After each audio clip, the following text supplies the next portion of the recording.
नमस्कार दोस्तों, मैं हूं रोशन और आप देख रहे हैं जीके फेयर्स यूट्यूब चैनल। दोस्तों, इस चैनल पे आपको प्रीवियस ईयर पेपर का डिस्कशन मिल जाता है, तो आप लोग जरूर इस चैनल को सब्सक्राइब करके बेल आइकन को प्रेस रखिए। दोस्तों, बहुत ही इंपॉर्टेंट सीरीज आप लोगों के लिए चल रही है, जिसमें हम टारगेट कर रहे हैं यूपीएससी प्रीलिम्स 2025 का, जिसमें most important MCQ question practice करवा रहे हैं आप लोगों के लिए। तो ये 16वां लेक्चर है। इससे पहले के लेक्चर देखना चाहते हैं तो प्लेलिस्ट में जाइए, सारे लेक्चर पढ़िए, देखिए और अपना नोट्स भी साथ में बनाते चलिए और उसको लगातार रिवाइज करते रहिए। और टेलीग्राम चैनल ज्वाइन कर सकते हैं, जिसका लिंक नीचे डिस्क्रिप्शन में है। बहुत सारे यहाँ पर पीडीएफ प्रोवाइड करवाए जाते हैं और आपके पास देखिए किसी एग्जाम का क्वेश्चन पेपर है तो gkfest25@gmail.com पे भेज सकते हैं, ताकि उसको भी हम यहाँ पर डिस्कस कर सकें। तो देखिए क्वेश्चन नंबर यहाँ पर 65 आप लोगों के सामने है। तो देखिए ये करंट का क्वेश्चन है, जिसमें पूछा जा रहा है एक्सरे पोलरीमीटर, जिसको शॉर्ट में एक्सपोसेट बोलते हैं। तो which of the following statements are correct. तो यहाँ पर करेक्ट यहाँ पर पूछा जा रहा है और यहाँ पर जो स्टेटमेंट है उसके अनुसार आपको आंसर बताना है।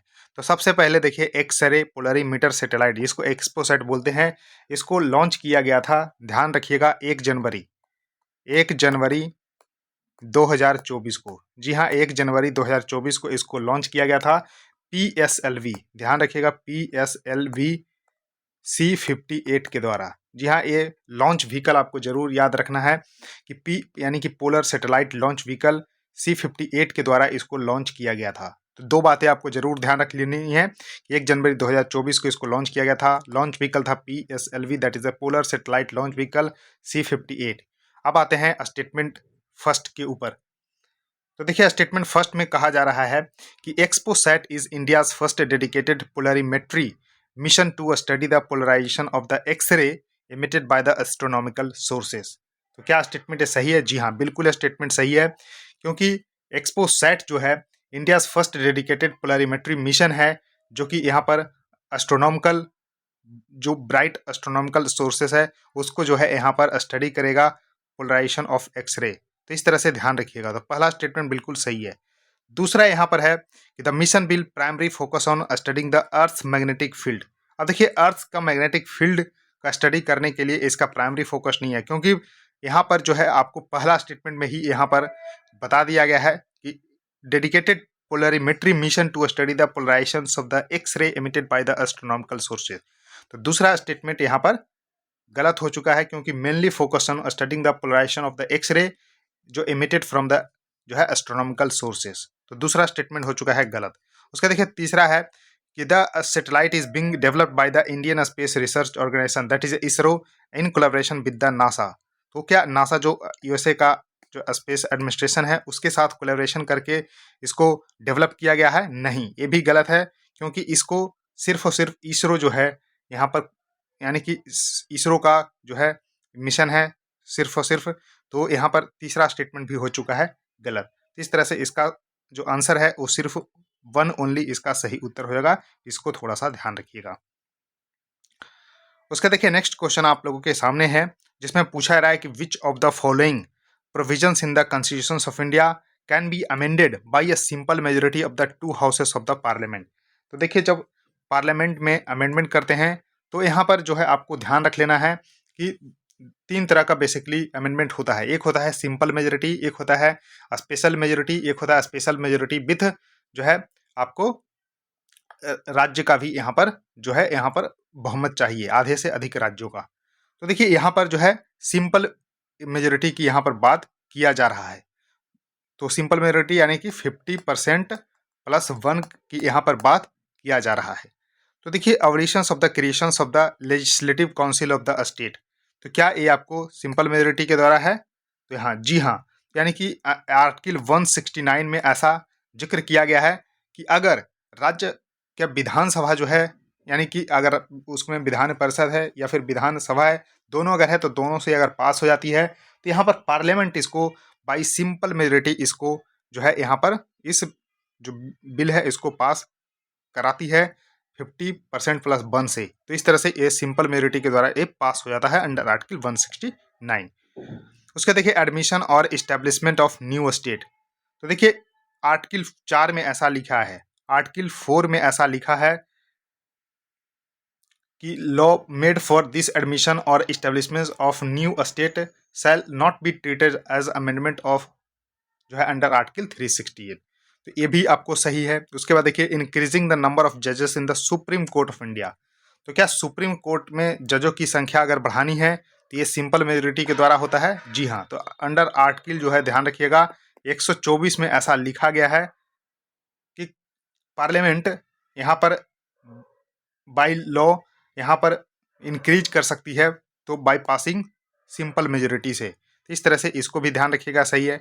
उसके देखिए repeal of any of the provisions of the 5th schedule. तो देखिए 5th शेड्यूल या फिर 6th शेड्यूल दोनों को यहाँ पर बाय सिंपल मेजोरिटी से यहाँ पर पास करवा सकती है। तो ये भी सही है। तो देखिए यहाँ पर जो करेक्ट उत्तर होगा यहाँ पर डी सही उत्तर हो जाएगा, यानी कि डी यहाँ पर सही उत्तर हो जाएगा, यानी कि 1, 2, 3 एंड 4 आर जो है यहाँ पर करेक्ट आंसर।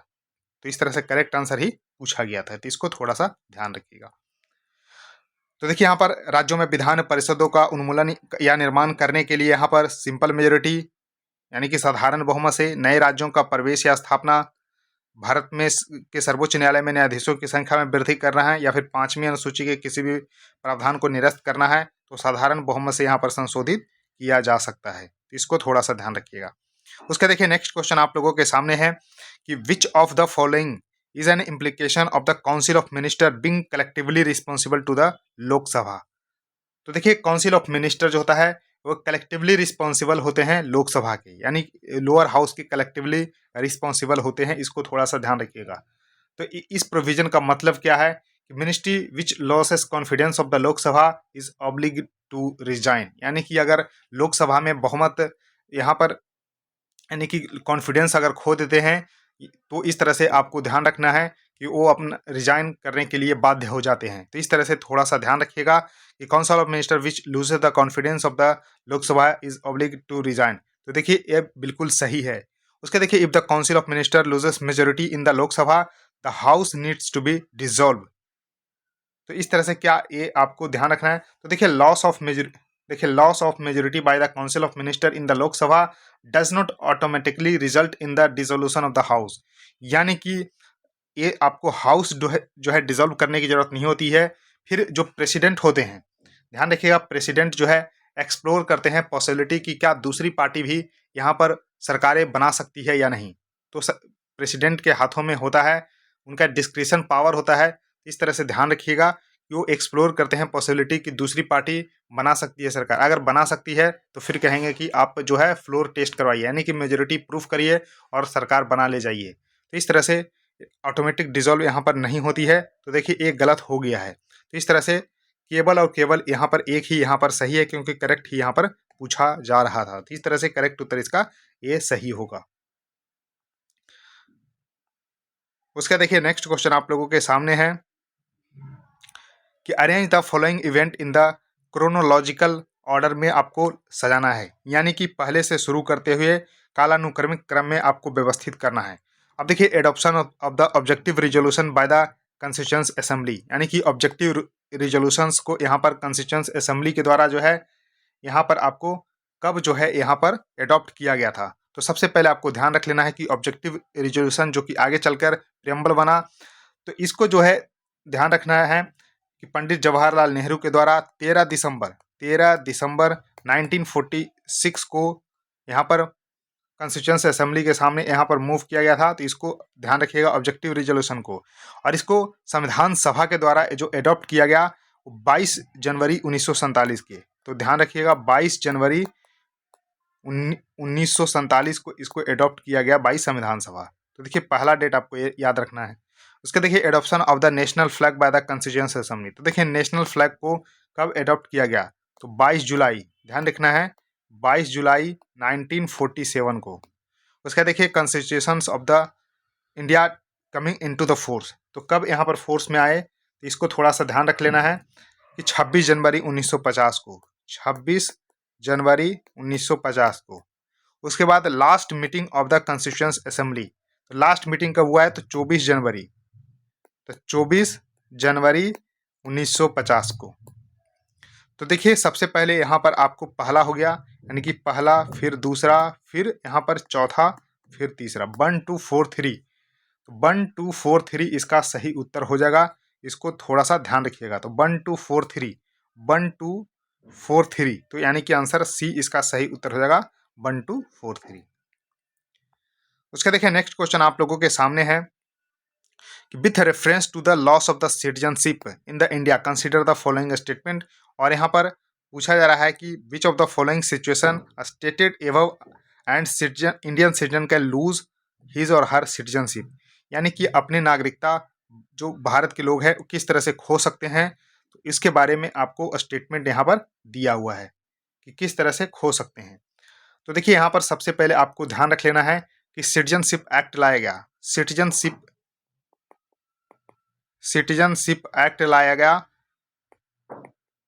1955 का, ये ध्यान रख लेना है। 1955 का एक्ट लाया गया सिटीजनशिप। तो इसके तहत जो है आपको बहुत सारे प्रावधान हैं। तो सबसे पहले यहाँ पर कोई भी अपना वॉलंटरली जो है अपना नागरिकता छोड़ सकता है। तो इस तरह से पहला देखिए स्टेटमेंट पढ़ते हैं। If a person other than a student resides in a country 5 consecutive years without registering at an Indian consulate his international to retain Indian citizenship. अब देखिए 5 साल तक लगातार अगर वो बाहर रहते हैं और यहाँ पर without registering at Indian consulate, तो उसकी जो है सिटीजनशिप जा सकती है। तो देखिए यहाँ पर जो है 5 साल का यहाँ पर नहीं बल्कि यहाँ पर 7 कंसेक्यूटिव ईयर होता है। तो 7 यहाँ अगर रहता कंसेक्यूटिव ईयर तब जाके इसका सही उत्तर होगा। तो देखिए पहला स्टेटमेंट हो चुका है यहाँ पर गलत। तो 5 साल नहीं बल्कि 7 साल बिना बताए अगर रहते हैं, यानी कि रजिस्टर बिना किए इंडियन कंसुलेट में अगर बाहर रहते हैं तो उनकी नागरिकता चली जाएगी। If a person has so disloyalty toward the constitution, यानी कि संविधान के प्रति अगर डिसलॉयल हैं तब भी यहाँ पर जो है उनकी नागरिकता चली जाएगी। तो so disloyalty the constitution acquired citizenship through fraud, यानी कि फ्रॉड के साथ उन्होंने लिया है तब भी चली जाएगी। तो इस तरह से if a Indian citizens of full age and capacity voluntarily relinquish citizenship through his will, तो क्या ये भी यहाँ पर जा सकता है। तो देखिए an Indian citizenship of full age, यानी कि पूरी एज यानी कि 18 साल से ऊपर हो चुके हैं, and capacity can relinquish citizenship through their bill, तो इस तरह से यहाँ भी जो है जा सकती है। तो इस तरह से थोड़ा सा ध्यान रखिएगा। तो ये सही है। उसका देखिए if a person illegally traded और कम्युनिकेटेड विथ एनिमी ड्यूरिंग वार, तो यहाँ पर इस तरह से ये भी आपको सही हो गया है। तो इस तरह से ये भी सही है। तो देखिए कौन कौन से कारण हैं तो यहाँ पर जा सकती है, तो यहाँ पर उनकी जो नागरिकता जा सकती है। तो देखिए दूसरा सही है कि फिर पर्सन है सोन डिसलॉयलिटी। तो देखिए दूसरा, तीसरा और चौथा सही है। पहला अगर 7 साल होता तो ये भी सही हो जाता, उनकी सिटीजनशिप चली जाएगी। तो देखिए दूसरा, तीसरा और चौथा यहाँ पर सही है। तो कुल मिलाकर यहाँ पर बी यहाँ सही उत्तर हो जाएगा। तो इस तरह से आप देखिए हिंदी में भी थोड़ा सा पढ़ लीजिए तो आपको क्लियर एकदम हो जाएगा कि यदि कोई व्यक्ति छात्र, देखिए व्यक्ति और छात्र के अलावा ध्यान रखिएगा, भारतीय वाणिज्य दूतावास में पंजीकरण कराए बिना, यानी कि इंडियन कंसुलेट में बिना रजिस्ट्रेशन के लगातार 5 वर्षों तक किसी अन्य देश में रहता है तो उसकी भारतीय नागरिकता बरकरार रहेगी। तो देखिए 5 वर्षों तक नहीं, जबकि 7 वर्षों तक अगर ऐसा रहेगा तो चली जाएगी। 5 वर्षों तक यानी 7 वर्षों तक, तो ये गलत है। 5 वर्षों तक नहीं है सर, ये गलत है। यदि किसी व्यक्ति ने संविधान के प्रति अनिष्ठा दिखाई, यानी कि फ्रॉड के साथ उन्होंने लिया है, ये भी चली जाएगी। तो ये सही है। यदि पूर्ण आयु और क्षमता वाला कोई भारतीय नागरिक स्वेच्छा से अपनी इच्छा से नागरिकता त्याग देता है तो ये भी सही है, चली जाएगी।